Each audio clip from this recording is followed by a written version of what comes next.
اس نے دیوار پلانگی اور سکون سے گاڑی کی چابی اچھالتا ہوا اشر کی گاڑی کی طرف بڑھ گیا، جبکہ ہمیشہ کی طرح سب کو لگا تھا وہ اپنے کمرے میں سوگ منا رہا ہے۔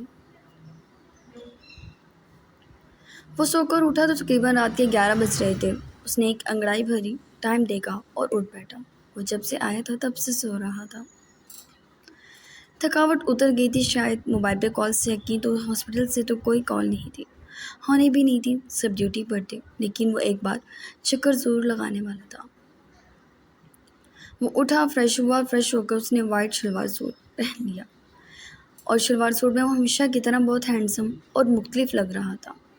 کوہنیوں تک بازو فولڈ کر کے اس نے مڑ کر دیکھا، گاڑی کی چابی نہیں تھی، اور اسے یاد آیا کہ جب وہ سو رہا تھا اذان نے گاڑی کی چابی اس سے لی تھی۔ اس نے مٹھیاں بھیج لی، 1000 بار اسے منع کیا تھا کہ اس کی گاڑی کو کوئی ہاتھ نہ لگائے، مگر وہ ڈھیٹوں کا آئی جی تھا۔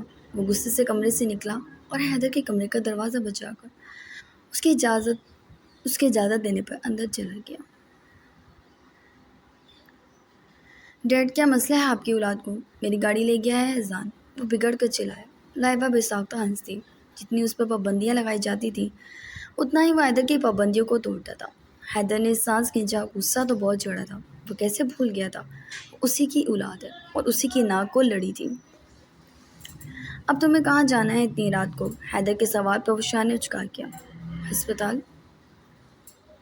ہاسپٹل اس حلیے میں وہ حیرانگی سے بولا، ڈیڈ میں گھر سے بھاگنے والا نہیں، مجھ سے سوال نہ کریں، مجھے پہلے اذان پہ غصہ چڑھ رہا ہے، اور اگر تم نے اس کی گردن نہ توڑی تو میں تمہاری توڑ دوں گا۔ اپنی گاڑی کی چابی اس پر چاہتے وہ کڑک لہجے میں بولا۔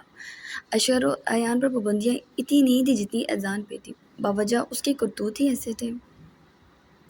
اشر باہر نکلا جبکہ لائبہ اس کی پشت دیکھنے لگی۔ وہ جانتی تھی ہسپتال میں کوئی کام نہیں تھا، نہ ہی ڈیوٹی تھی کہ وہ جاتا، نہ کوئی میجر کیس، پھر اس نے جھوٹ کیوں بولا؟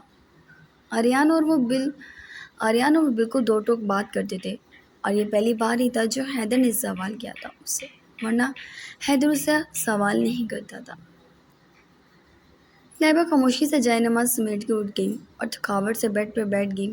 حیدر نے لیپ ٹاپ پر سے سر اٹھا کے اس کی جانب دیکھا۔ ٹھیک ہو؟ وہ پوچھنے لگا۔ ہم ٹھیک ہیں، آپ پریشان نہ ہوں۔ وہ ہلکا سا مسکرائی اور حیدر نے لیپ ٹاپ بند کر دیا۔ اور میں پریشان کیسا نہ ہوں کہ تم میرا شوق پورا کرنے کے لیے اتنی تکلیف سہ رہی ہو۔ اس نے جھک کر خوبصورتی سے اسے چھوا تو وہ جھجک گئی۔ حیدر ہنس دیا۔ اتنا وقت گزرنے کے بعد بھی شرما رہی ہو؟ ہم نہیں شرما رہے، اور رفیع میں سر ہلانے لگی اور حیدر نے اس کی پیشانی چوم لی۔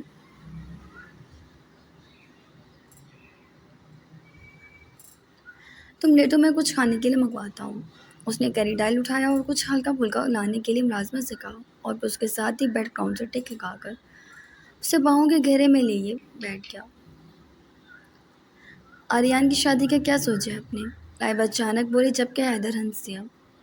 اس نے کرنی ہوگی، وہ کر لے گا۔ وہ یہ بات اس پر چھوڑ گیا تو لائبہ کو آئس کا خیال آیا۔ حیدر، آئس کو 2 مہینے ہو گئے ہیں، وہ پریشانی سے بولی، جبکہ حیدر کے چہرے پر سنجیدگی چھا گئی۔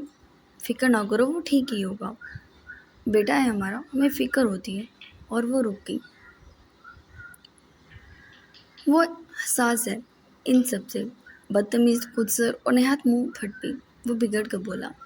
کس کا ہے؟ وہ سوال کرنے لگے۔ میرا جرم ہے، میرے کندھے پہ ڈالو۔ اب ہم نے ایسا بھی نہیں کہا، ہمارا بھی ہے۔ اس کے غصے کرنے پر مسکرا کر بولی۔ حیدر کچھ نارمل ہوا اس کے مسکرانے سے۔ غصہ مت کریں، اسے بلا لیں پلیز، اس کے چہرے کو اپنے ہاتھوں کی گرفت میں قید کرتی پیار سے بولی۔ آپ جانتے ہیں وہ ہمارے کہنے سے نہیں آئے گا، وہ منہ پر آ گئی، اور ہمیں بہت یاد آتی ہے اس کی۔ اچھا ٹھیک ہے، سوچوں گا، وہ بولا اور اس کا سر پھر سے سینے پر رکھ سامنے LCD کو دیکھنے لگا۔ اچھا، لائبہ بھی مسکرا کر LCD کی جانب دیکھنے لگی۔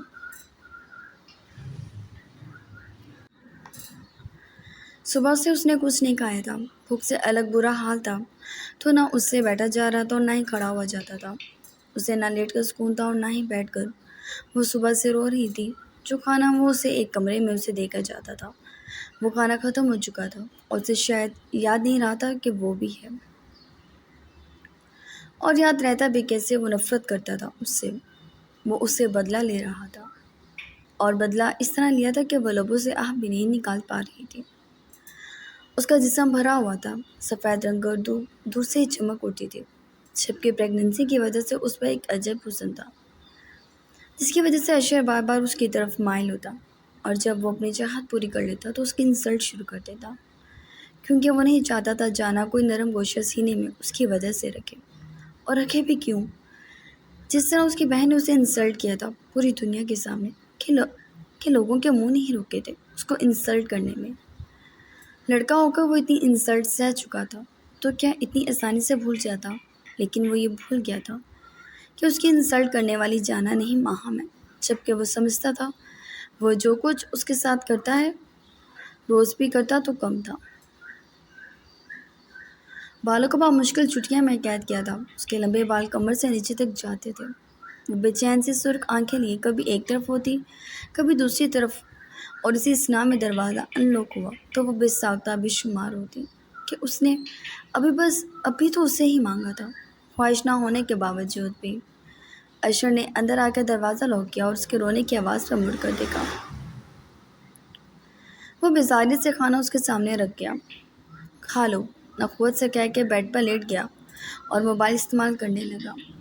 اس کے آ جانے سے جانا کے ارد گرد ایک عجیب حصار سا بنتا تھا، جس کے آگے وہ مجبور بھی ہو جاتی تھی اور اسے بھاگنا بھی چاہتی تھی۔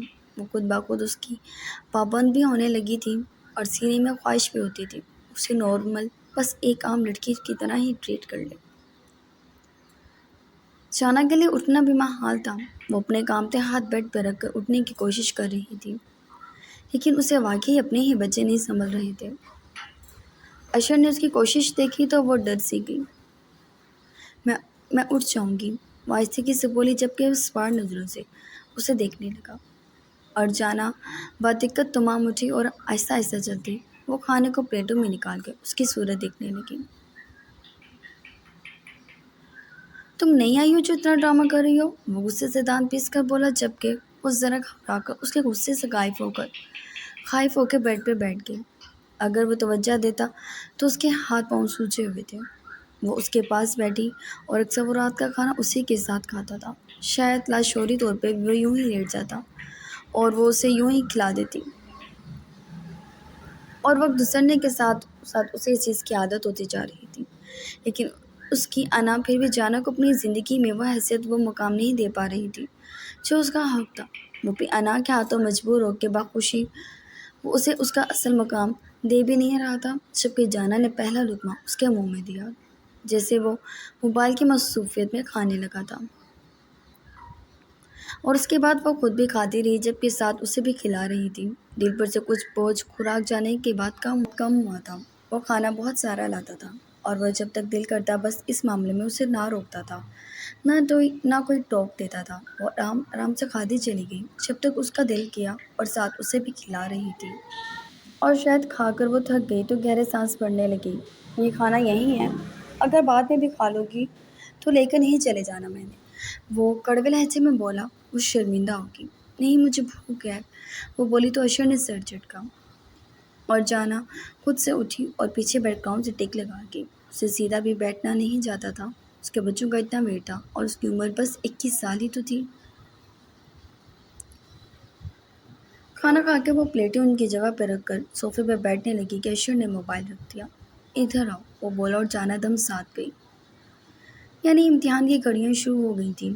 وہ ایک حرف بھی نہیں بول سکی تھی کیونکہ اس کا وہ سوال بیکار تھا۔ اس نے 1000 بار پوچھ لیا اس کا قصور کیا ہے، اس نے تو بس کچھ نہیں کیا۔ وہ نہیں جانتی تھی اس کی بہن بھاگ جائے گی، لیکن ہر بار وہ اتنا ہی کہتا تھا کہ اپنی بہن کو دنیا کے کونے یا قبر میں سے بھی ڈھونڈ کر میرے سامنے کھڑا کر دو، اور پھر جہاں دل کرے وہاں دفع ہو جاؤ۔ وہ چلتی ہوئی اس کے پاس آ گئی اور اس کے سامنے کھڑی ہو گئی۔ میڈیسن لے رہی ہو؟ اس نے سوال کیا اور اس کا ہاتھ تھام لیا۔ ہاتھ پکڑتے ہی سویلنگ سی محسوس ہوئی تھی جسے وہ اگنور کر گیا، اور اسے کھینچا تو ہو سکتا نہیں تھا۔ آخر کو بچے تو اس کے ہی تھے۔ اس نے مجھ سے بیٹھنے کا کہا تو وہ اس کے پہلو میں بیٹھ گئی، سانس روک کے، اور اشر اٹھ گیا۔ اس نے ہاتھ بڑھا کے اسے ہاتھ پکڑ کے لٹایا اور کمرے کی لائٹس آف کر کے اس نے ایک لیمپ جو ان دونوں کے چہروں کے قریب سائڈ ٹیبل پر موجود تھا وہ جلا کر وہ اس کے وجود پہ کسی گہرے بادل کی طرح چھا سا کیا اور اس کا چہرہ دیکھنے لگا جو اتنا وقت گزرنے کے بعد بھی کام سے اٹھتی تھی۔ تو آج تم نے کوئی بہانہ نہیں بنایا، میرے کھلائے کھانے نے منہ بند کیا ہے تمہارا، یا راضی ہو گئی ہو اپنی حالت پر؟ وہ طنزیہ مسکراہٹ اس پر اچھالتا بولا جبکہ وہ بے بسی سے اسے دیکھنے لگی۔ میرا قصور نہیں ہے کوئی، آپ مجھ پر ظلم کرتے ہیں۔ وہ ایک ہچکی سی بھر گئی۔ اشر نے سر ہلایا اور مسکرا کے ایک دم اس کی گردن جکڑ لی۔ اشر، وہ کام سے اٹھی۔ تو میرا ظلم سہو جب تک تمہاری بہن دستیاب نہیں ہو جاتی۔ وہ آپ کی مجرم ہے، آپ انہیں ڈھونڈ لیں، مجھے آزاد کر دیں۔ وہ گردن پٹکتی چیخی اور اشر نے اس کا منہ بند کر دیا۔ تمہیں آزاد کروں گا میں، وہ اس کے نازک خوبصورت ہونٹوں پر بوجھ ڈالتا ہوا ہی بولا۔ کچھ طریقہ اپنا تھا، اس کی سانسوں کو اتنی سختی سے قید کیا تھا کہ وہ مچل اٹھی، انگ انگ دکھتا تھا اور وہ رحم نہیں کھاتا تھا۔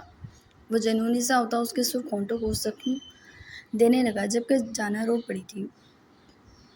یہ بال تم نے کیوں باندھے ہیں اور کیا پہننے کے لیے؟ اس سیاہ لباس سے بہتر کچھ نہیں ہے؟ وہ اس کی گردن کا شکار کرتا، اس کی سانسوں کی ناہمواری کو اپنے بوجھ تلے محسوس کرتا، سرگوشی کے سے انداز میں بولا۔ اور جب مرد عورت کے نشے میں چور ہو تو وہ شاید اس کی ایک ایک ادا کو نوٹس کر لیتا ہے،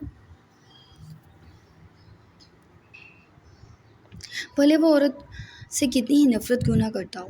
اس نے ہاتھ بڑھا کے اس کے بالوں کے بل کھول دیے۔ زہر لگتی ہے جب یہ بال باندھتی ہو۔ وہ اس کے بالوں کو مٹھی میں جکڑ کے اس کے چہرے کو نزدیکی سے دیکھتا، سرگوشی کرنے لگا جبکہ جانا اس کی آنکھوں میں دیکھنے لگی۔ میں آپ کو کبھی معاف نہیں کروں گی، وہ بولی جبکہ وہ ہنسیا۔ اس کی یہ بات بھی کافی نازک سی لگی تھی۔ تم سے معافی مانگ کون رہا ہے؟ تم صرف میری خواہش پوری کرنے کے لیے ہو بس۔ وہ سرسراتے لہجے میں اس کے کان کے لو کو چھوتا بولا کہ اس کے لمس کی حدت سے جانا تڑپ سی گئی۔ اشر، مجھے سانس نہیں آ رہا، وہ پنسی آواز میں اس کے چہرے سے چہرہ دور کرتی تقریباً چلائی تھی۔ وہ دور ہٹ گیا۔ تمہیں کس نے کہا یہ اتنا بھاری کر لو اس وجود کو کہ ہلا بھی نہ جائے؟ اس کو طنزیہ نظروں سے دیکھتا بدمزہ ہوا اور وہ واقعی جس کیفیت میں پڑی تھی اسی میں پڑی رہ گئی۔ اس میں ٹانگ اٹھانے کی بھی ہمت نہیں تھی اور اس کی نظروں کی بے باکی سے اپنے دل اور دماغ میں دھڑکنوں کے شور سے نگاہ چرائے گی۔ بے باک تو وہ حد سے زیادہ ہی تھا۔ اپنے اس کے بیچ پہلے دن سے ہر دیوار اور ہر حد کو یوں گرایا تھا جیسے کسی بات کی حیثیت ہی کوئی نہ ہو۔ میں نے نہیں کیا، یہ آپ نے کیا ہے۔ وہ رو دی۔ رونے کا بہانہ چاہیے بس، اٹھ کر بیٹھو۔ ہزاروں عورتیں ہوتی ہیں لیکن تمہیں انوکھے دورے پڑے ہیں۔ شادی پر سنا تھا لائبہ آنٹی بھی پریگننٹ ہیں تو آپ انہیں بھی ایسے ہی ٹریٹ کرتے ہیں۔ وہ نہ چاہتے ہوئے بھی اپنے گال صاف کرتی اس کے حکم کو ماننے کی کوشش کرنے لگی۔ اشر لب دبا گیا اور اسے گھورتے ہوئے دوبارہ تکیے پہ دکھنے لگا، کافی غصہ تھا انداز میں، جبکہ وہ جو بہت مشکل سے آدھی اٹھ سکی تھی دوبارہ ڈھیر ہو گئی اور اشر نے ایک بار پھر اس کے ہونٹوں کو اپنی حدت بھرے لمس سے روشناس کرانا شروع کر دیا تھا۔ جانا اپنی سانسوں کے رک جانے کے خوف سے اسے دور کرنے لگی اور اشر کو اپنے بچوں کی پرواہ تھی شاید۔ اس کی گردن پر سے اس کے بال ہٹاتا اس کی گردن پہ دانت کاٹ گیا۔ وہ سسک سی گئی اور وہ مسکرا دیا۔ تمہاری اوقات بس اتنی ہی ہے کہ تم میرے پہلو میں چلاؤ، سکون سے بولا۔ آپ جانور ہیں؟ وہ پھٹ پھٹ کر رو دی اور اس کے عمل سے زیادہ اس کا لہجہ دل دکھاتا تھا۔ جبکہ اشر سنجیدگی سے اسے دیکھتا اپنے کام میں دوبارہ مگن ہو گیا۔ وہ حدیں پار کرتا جا رہا تھا اور وہ بے بس تھی اس کے سامنے۔ وہ اپنے منہ سے کہتا تھا، وہ اس کے وجود کا خواہش مند تھا بس، جبکہ جانا کو اس کی یہ بات اتنا ہرٹ کرتی تھی کہ وہ ہر لمحے بس یہ سوچتی تھی کہ وہ بیوی تو نہ ہو اس کی، پھر خیر وہ مانتا بھی کب تھا۔ اس کی شرٹ کو اس کے شانے سے پاٹتا وہ اس کے بازو، اس کی گردن اور جہاں اس کا دل کیا وہ نشان بناتا چلا گیا، جبکہ جانا اسے روکنا چاہتی تھی کہ وہ مزید اس کی خواہش پوری کرنے کی خود میں ہمت نہیں پاتی تھی۔ وہ کیسا ڈاکٹر تھا، وہ کیسا مسیحا تھا جو لوگوں کی جان بچاتا تھا اور اپنی بیوی کی جان لینا چاہتا تھا۔